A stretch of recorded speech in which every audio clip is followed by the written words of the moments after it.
નમસ્કાર મિત્રો, ખાસ કરીને આજના વિડીયોની અંદર આપણે એ માહિતી આપવાની છે કે બંગાળની ખાડીની સિસ્ટમ અત્યારે ક્યાં પહોંચી છે, કેટલી મજબૂત છે અને ગુજરાત સુધી ક્યારે પહોંચશે તે વિશેની સંપૂર્ણ માહિતી આપું એ પહેલાં હું આપને એ જણાવી દઉં કે થોડા દિવસ પહેલાં આપણે અત્યારે ખરીફ પાકની અંદર જે 100% ઓર્ગેનિક ખાતર વિશેનો વિડીયો મૂકેલો હતો એ વિડીયો પણ આ વિડીયોના અંતમાં અહીં સાઈડમાં બતાવવાનો છે. દરેક મિત્રો આ વિડીયોના અંતમાં એ વિડીયો જોઈ લેવાનો છે.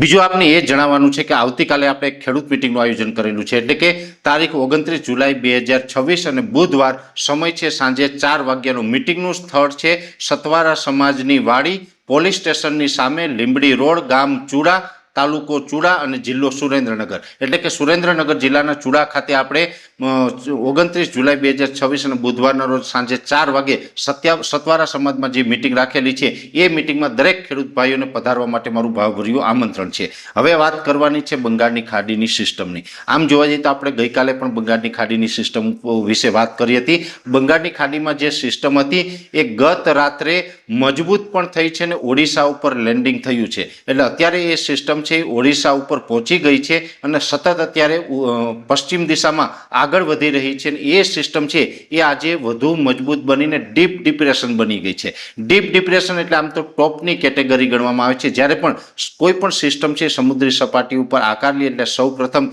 યુએસ એટલે કે અપર એર સાયક્લોનિક બને, એનાથી વધારે મજબૂત થાય તો લો પ્રેશર બને, ત્યાર પછી વેલમાર્ક લો પ્રેશર બને. જો વેલમાર્ક લો પ્રેશર મજબૂત થાય તો ડિપ્રેશન બને ને ડિપ્રેશન પછી એ ડીપ ડિપ્રેશન બને. હવે ડીપ ડિપ્રેશન છે એ ટોપની કેટેગરી ગણવામાં આવે છે, ખૂબ મજબૂત ગણવામાં આવે છે.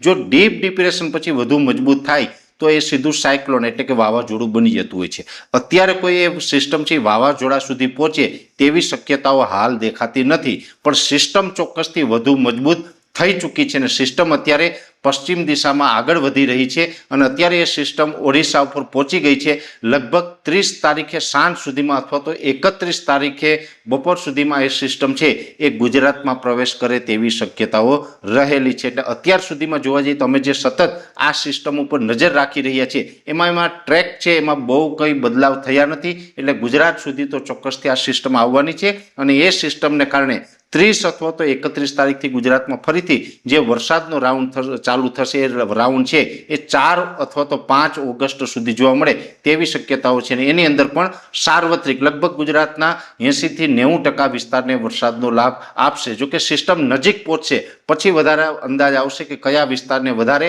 અને કયા વિસ્તારને ઓછો લાભ મળશે. ખાસ કરીને એ સિસ્ટમ છે આવશે એટલે કદાચ ઉત્તર તરફથી જાય અથવા તો થોડુંક મધ્ય ઉપરથી નીકળે છતાં પણ મધ્ય ગુજરાતનું અમદાવાદ, આણંદ, નડિયાદ, ખેડા, વડોદરા અને છોટાઉદેપુર સુધીના વિસ્તારો છે એમાંથી ભારેથી અતિભારે વરસાદ છે એ ચોક્કસ જોવા મળશે. અને એ સાથે દક્ષિણ ગુજરાતનું ભરૂચ, અંકલેશ્વર, રાજપીપળા અને સુરત, વલસાડ સહિતના વિસ્તારોમાં પણ ભારેથી અતિભારે વરસાદ નોંધાઈ શકે છે. સૌરાષ્ટ્ર હોય પછી સૌરાષ્ટ્રમાં પશ્ચિમ સૌરાષ્ટ્ર, ઉત્તર સૌરાષ્ટ્ર અથવા તો કહી શકાય કે કચ્છ અને બીજા પણ જે ઉત્તર ગુજરાતના વિસ્તારો છે તમામ વિસ્તારોની અંદર એકંદરે સારા વરસાદ પડે તેવી પૂરેપૂરી શક્યતાઓ અત્યારે લાગી રહી છે. અમારી નજર છે એ સતત આ સિસ્ટમ ઉપર બનેલી છે અને આ સિસ્ટમ વિશે અમે સતત આપને માહિતી આપતા રહીશું. અત્યારે આ વિડીયોની અંદર એટલું જ, પણ અંતમાં દરેક મિત્રોને વિનંતી રહેશે, શરૂઆતમાં આપણે જણાવ્યું તો આ સાઈડમાં વિડીયો દેખાય એને ટચ કરીને જશો એટલે અત્યારે ખરીફ પાકના ખાતર વિશેની સંપૂર્ણ માહિતી મળી જશે. દરેક મિત્રોને વિનંતી રહેશે આ વિડીયોને લાઈક આપીને દરેક ગ્રુપમાં શેર કરી દેવો. જો તમે અમને યુટ્યુબ ઉપર જોઈ રહ્યા હોય તો ચેનલને સબસ્ક્રાઇબ કરજો, સાથે ફેસબુક તથા ઇન્સ્ટાગ્રામ આઈડીને ફોલો કરજો. નમસ્કાર.